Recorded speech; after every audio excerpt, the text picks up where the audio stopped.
This is the Mac monitor I've been waiting for years. It's the Studio Display XDR, and I think Apple have finally made my perfect monitor. 120 Hz refresh rate, Thunderbolt 5, and a screen to die for. The thing that's really surprising about this though, is that for roughly the price of one Pro Display XDR and its stand, Apple killed that $5,000 32-inch and allowed you to buy two of these, and they're way better. So let's unbox it, test it, and talk about why this could be the perfect spec for a Mac monitor that you can invest in and use for years.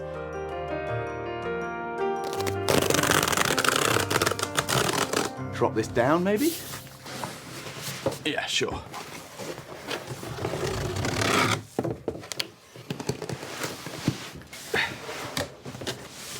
So it's nice that they're showing us what it looks like on the front and on the side and on the back.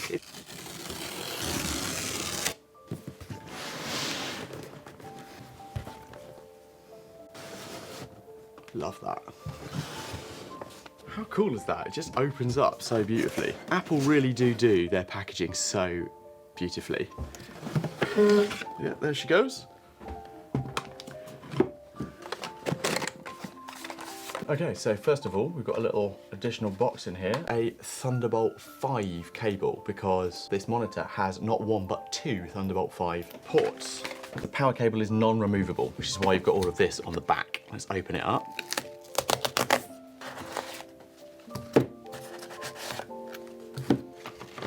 Nice. Okay, let's take the cover off.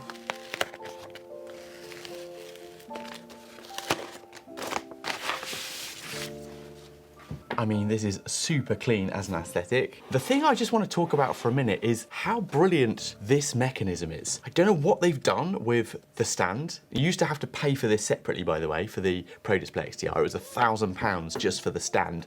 It's now included so that it moves up and down, and yet the screen stays at the same angle. And actually, you're getting really quite a good range of movement on that. It just doesn't take any effort. What they've done with it. Anyway, really beautiful bit of design. All right, now for the satisfying bit.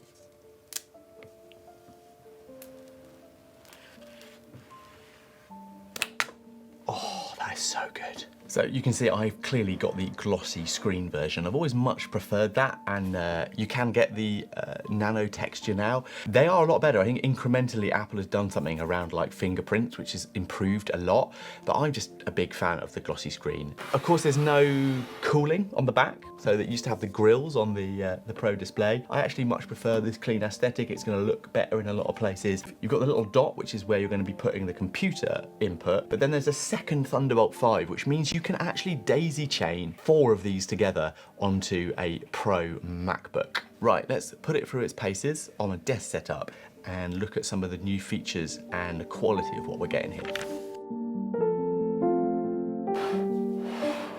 Allow this accessory to work with your Mac.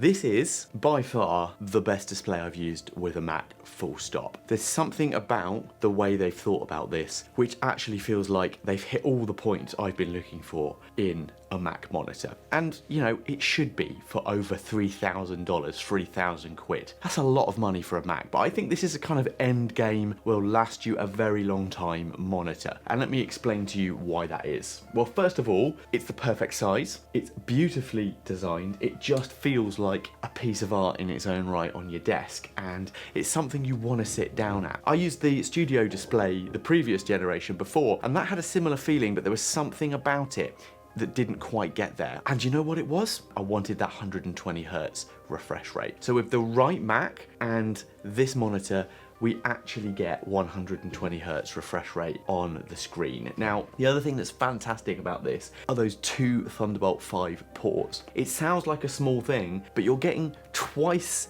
the speed on an SSD via a monitor, and there's so little lag. I could stick one of these little 2TB SSDs on the back of the monitor by the port with a tiny Thunderbolt 5 cable, and I've got unbelievably fast storage baked into the system. Really, really clever. I also was just completely surprised at how simple and easy it was to put on the desk. Now, I know that sounds like a small thing, but I think so many of us are used to like desk shelves and docks and all the rest, cables, everywhere. Something about this, you don't mind the cables. It just sits there, two little cables, beautifully braided, you put them down behind your desk and it looks great.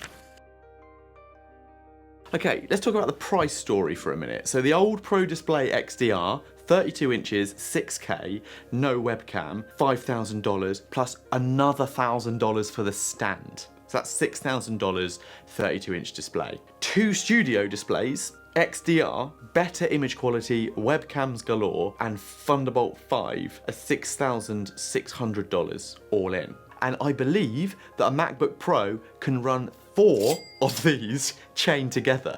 I don't know who would need that, but that's insane. But this might be a really interesting move if you're an Apple II monitor person. How about pairing one studio display XDR, so that's $3,299, with one regular studio display? They look exactly the same. That is $1,599. So you're paying under $5,000, still less than the old setup, and arguably more versatile. And hey, if you're spending $3,000 on this monitor and you just spent $600 on the MacBook Neo, you would be amazed at how good that setup actually is for most people. So make sure you stick around on the channel for my MacBook comparison guide for this year, because that ecosystem might just change what Mac you choose this year. Before we dive into looking at the studio display, this is the Pro Display XDR, 32 inches, and it's been around for 6 years. Actually, it's not the Pro Display XDR, this is the Koikon knockoff. But when we say knockoff, I wouldn't really call it a knockoff. It's a brilliant copy. I've been using this now for a couple of months, and this will set you back, well, $1,800. Really kind of the same price as the studio display for a 6K 32-inch monitor, like the old Pro Display XDR.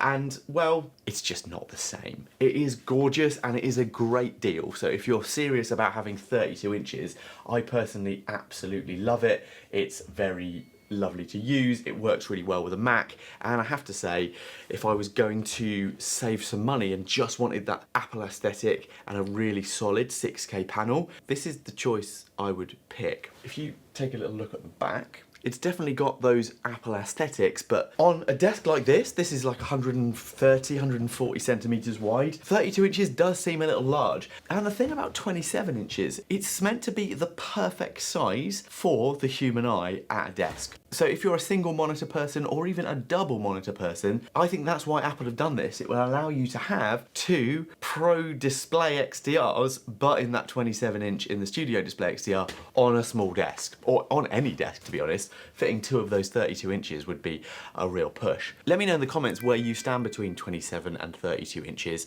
For me, the 32 inch has been very hard to beat because I'm much more of a one monitor person. I kind of think two monitors just means you're distracted.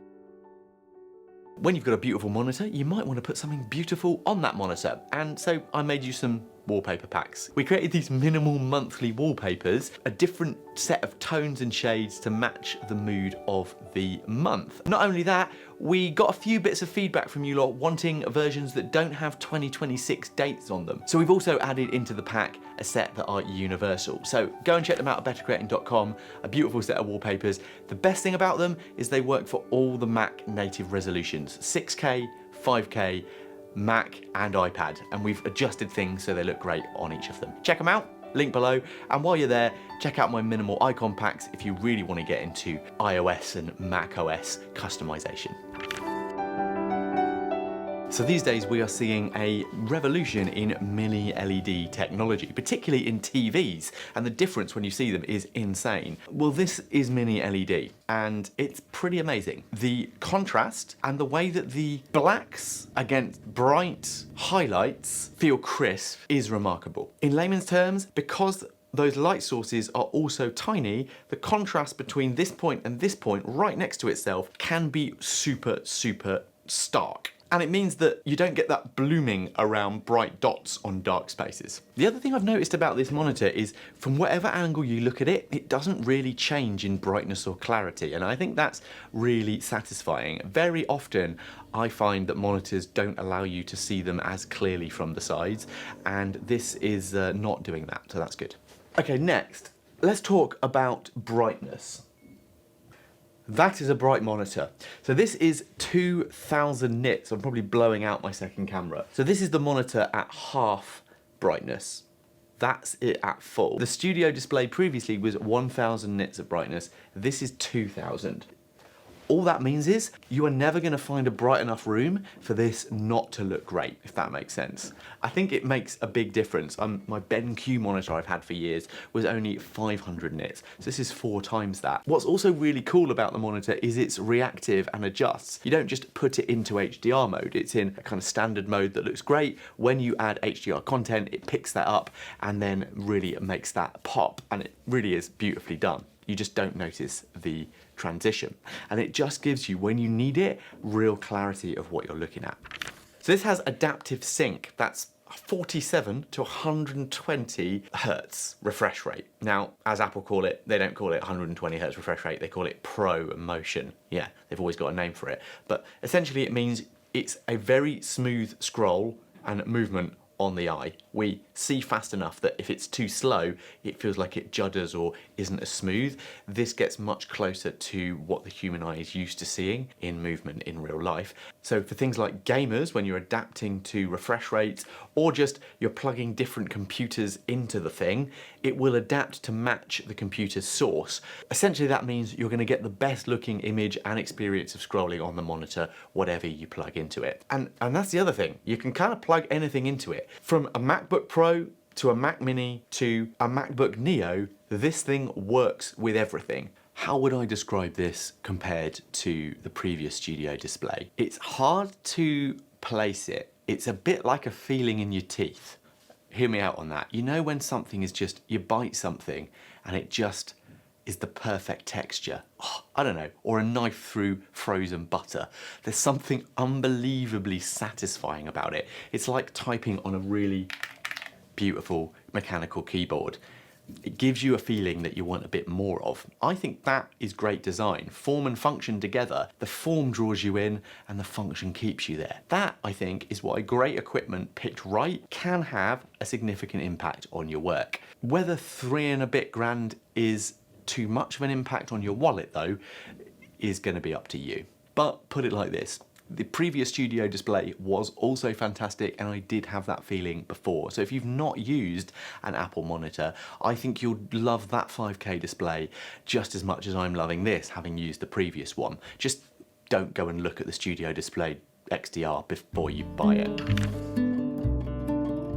I'm really enjoying the 12 megapixel center stage camera on the new Studio Display XDR. That is a massive upgrade from the one that was on the previous Studio Display, and you really notice it. I think it looks really good, and it means that if I don't want to, I don't have to pop a big webcam on the top. Now, I still like my webcam and I probably will continue to use it just for the flexibility, but you've got to admit, the desk looks a lot better without it, and for most people, this is a one and done job. It's kind of a hub, it's kind of your webcam, it's kind of everything you need. I've also found the speakers particularly good on this. You've got 6 speakers in the system and it does spatial audio. So there is a real sense of it wrapping around you slightly and you can hear the dynamics in it. So this is music through the computer. And that's through the studio display. And it goes really loud. This is me just speaking to you and putting it right up to full. And this is me bringing it back down to probably a similar level to my voice. Like, you've got a lot of space in there, really nice. Oh, and DICOM medical imaging support, it says here. Apple is literally going after radiologists. I don't know about you, but that was not in my playbook for 2026. I also have to say, this is the only monitor that I found that I would like having my desk set up facing the door. Do you know what I mean? The back of a desk always looks terrible. This looks really good. Buy the regular studio display if you're a developer, a casual designer, someone who just wants a really beautiful display to get work done at your desk and make it work with your Mac. $1,600 plus Thunderbolt 5, it's an absolute bargain for the quality and it will last a long time. If you want to spend the same money but have 32 inches, your only real option is going to people like LG or Koikon that I've shown you earlier and getting that for around the same price. If you happen to own a Pro Display XDR, 32 inches. This is a bit of an upgrade on speed of the ports, quality of the webcam, and the clarity of those highlights and shadows. That looks really good, but really there's literally no reason for you to move if you've got one. Stick with it. But if you're a photographer, filmmaker, colorist, anyone who needs reference grade accuracy, you need very bright screens if you live in an unbelievably bright place, you want that mini LED 2000 nit beauty, nothing else does this at this price. Like, really, nothing else does this. There is no comparison to this monitor. So I don't think Apple's been cutting corners at all. They've just got a little bit more versatile and a little bit more intentional about their offer. And I really agree with what MKBHD said on his video about this. Everyone's pro now was his title, I think. And I think this nod to the fact that they've let go of the pro name is Apple recognizing who their real market is. If you're really trying to compete for the top level pros, they probably don't want Apple. They want specialist equipment. Everyone else who calls themselves a pro, I mean, I run a pro content business, this is overkill for me. I don't need more than this. And I think they've understood that we are now in a very different economy. A creator economy, a content economy, an attention economy, where more and more people want to up the production values and the quality of their assets and be able to make things in a meaningful way. Just look at the Creator Studio. I mean, you can hear all these words coming across their branding. That set of apps is, I think, a really inspired combination, that they're making a whole suite of creative tools available to new creators. And this strikes me as the direction that they see Apple going. So there you go. Apple killed a $5,000 display and replaced it with something that costs $3,300 and is better in almost every way that matters to me. This is my forever monitor. What do you make of it? Let me know in the comments. But, and I say this with love, affordable at $3,300 still don't belong in the same sentence for lots of people, and that's totally fine. If you don't want to go that far and want to see a $1,700 6K 32-inch alternative that's pretty much the same thing, you probably want to go and watch this video right here. I'll see you on the next one.